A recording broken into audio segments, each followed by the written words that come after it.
Can you beat Batman Arkham Asylum without gliding?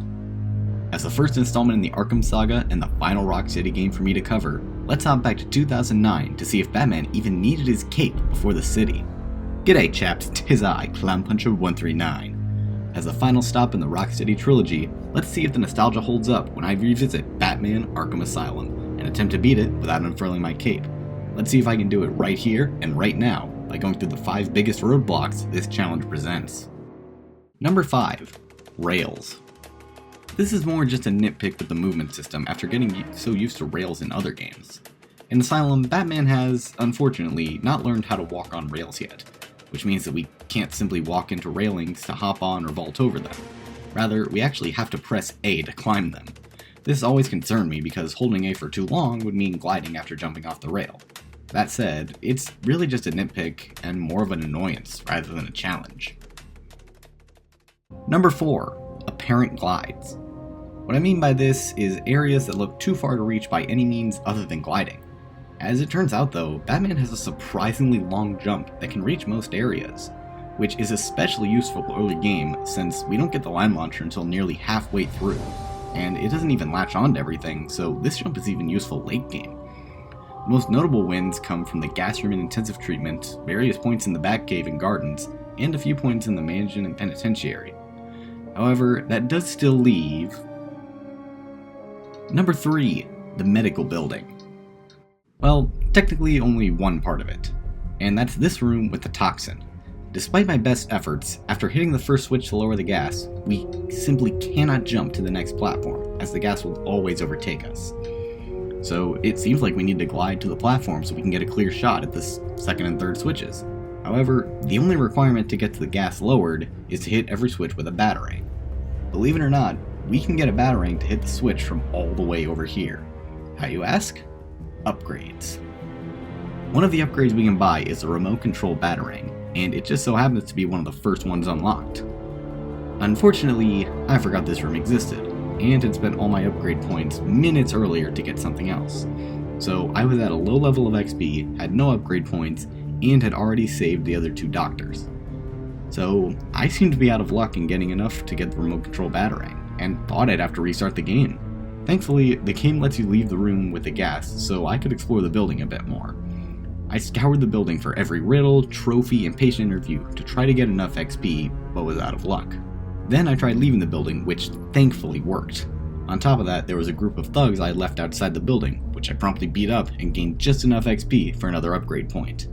I used this to get the remote control batarang, went back to the gas room, and was relieved to see it activate the switch, allowing me to progress.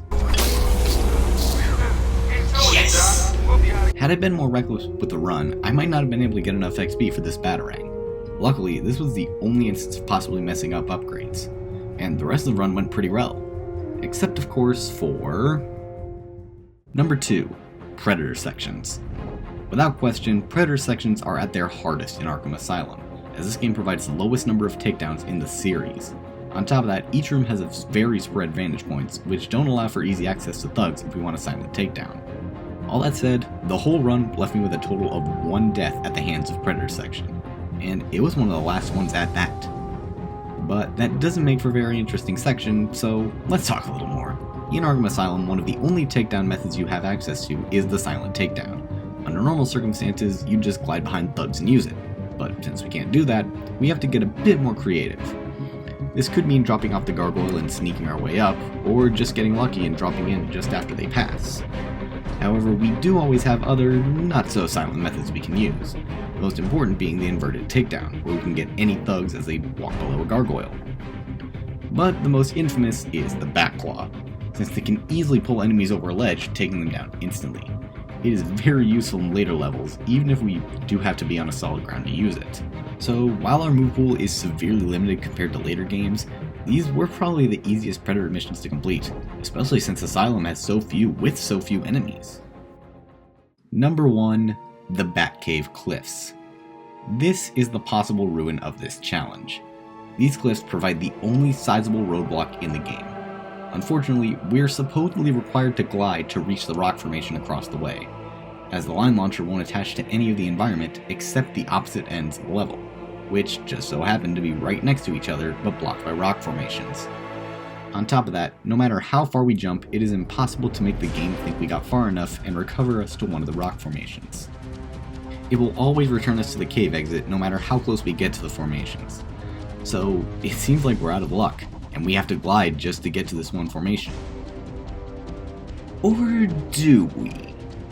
I'll get back to that in a minute, but first, let's assume we can get past it and head right after this section. Once we're back in the cave, we reach this rock bridge, and it seems like we have to glide again just to reach it, as jumping will always respawn us at this ledge. And we can only line launch in this one specific spot, which is hardly useful, as it doesn't get us nearly close enough to the bridge. Then I looked at the environment around me and noticed a small cliff right next to me that I could fall onto. Thankfully, this is actually solid and allows us to stand on it. We can then line launch onto the bridge and continue the story. So that's one roadblock out of the way. What about the other one? Let's head back to the cliffs. I remembered a certain glitch that speedrunners use to clip out of bounds or reach really far areas really fast. So I looked up an Asylum speedrun, checked this exact part of the run, and wouldn't you know it, they used the glitch here to get to the cliffs faster. So I thought I could use it to my advantage to get to these cliffs without gliding. I've never excluded glitches from my runs, I've just never had the opportunity to / been able to use them. But now seems like the perfect opportunity. So I looked up a tutorial on YouTube and found a very easy way to use this glitch. Unfortunately, I had to skip doing it in my initial playthrough and go back after because I missed my opportunity the first time. The basic premise of the glitch is this.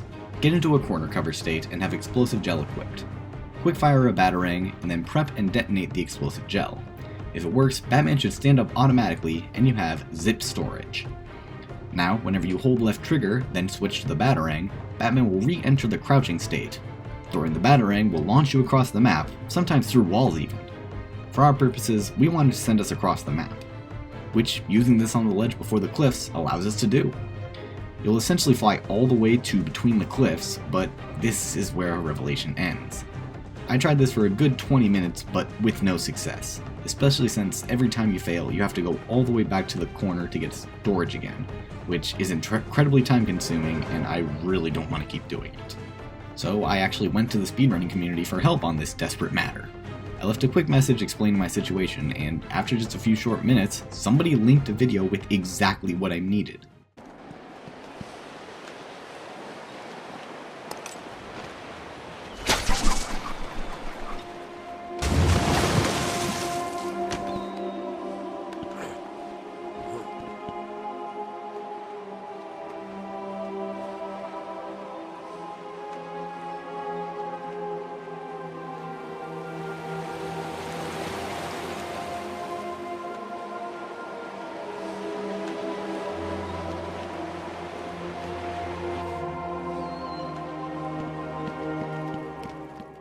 So shoutouts to Kojo on YouTube for having a video on exactly this matter. Links in the description. My theory as to why this worked is something to do with the mini cutscene you see after exiting the Batcave. Apparently, if you zip right before seeing it, Batman will land in some water and grapple to the ledge that you'd normally need to glide to after zipping. And do you know what this means? Batman Arkham Asylum is in fact possible to beat without gliding. I am just as amazed as everyone else that the first game in the series is actually possible to beat without unfurling our cape. Pirates, now's your time to strike. Well, that does it for the Rocksteady trilogy. Yes, this is the only video on Asylum because I really don't want to go do Riddler for this game, as it's only post-game content and I'm fairly certain it will be impossible. Plus, that would be a really short video. Arkham Asylum was definitely the easiest of the games so far, mostly because gliding wasn't really built into Batman's moveset as heavily as in City and Night. So, if you are to do any glideless challenge, Arkham Asylum is the one for you. I'm very happy I did this challenge, but would not push anybody to do it for City or Night. Gliding is an essential part of Batman's moveset for a reason, and taking it away generally just makes things tedious rather than challenging. But, like I said back in the Arkham City video, feel free to do this with Cold Call Killer if anything. That is the end of this challenge. Or, so I thought. One commenter on my first Arkham City video pointed out that they'd love to see an Origins run, which I initially denied ever probably doing. Well, I may not see it as canon, but it has been a while since I touched that game, so why not? Like, subscribe, and stay tuned as I will be tackling Batman Arkham Origins without gliding next time. Share this video around, and I'll see you later, chaps.